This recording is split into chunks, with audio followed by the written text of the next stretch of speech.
Your brand new iPhone deserves the best protection, and the iLune 3-Pack Screen Protector plus 3-Pack Camera Lens Protector has you covered.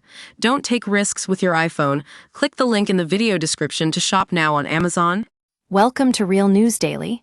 Today we're talking about a piece of comedy history that's back in the spotlight. The Jerky Boys, a duo known for their outrageous prank calls, are making a comeback 30 years after their film debut. We've got Brennan, the founder of the Jerky Boys, here with us today to dish on what inspired his iconic characters and how he's planning to take them back to the big screen. So, let's dive right in.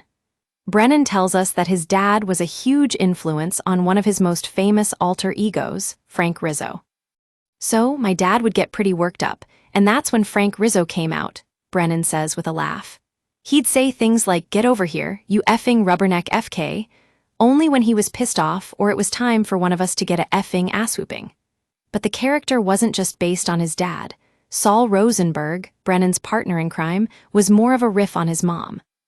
Chronically nervous Saul Rosenberg was just a riff on my mother, Brennan explains. My mom had this voice that was hysterical, and I would copy it to create these outrageous characters. Other characters were based on uncles or people he met growing up in the 1960s and 1970s, all with those classic New York accents.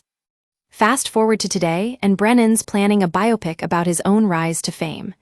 That's right, we're talking about Don't Hang Up, which will chronicle Brennan's journey from a class clown in New York to a comedy sensation. And it all started with these crazy prank calls that went viral. By the late 1980s, our home-recorded prank calls had spread like wildfire, Brennan says.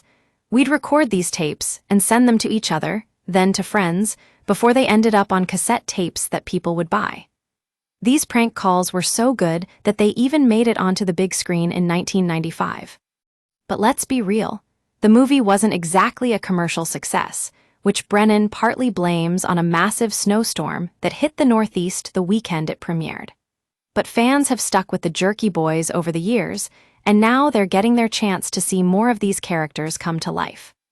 We had an amazing time making the Jerky Boys movie, and I think we've got more of a following for that film than ever before, Brennan says. So what's changed since then?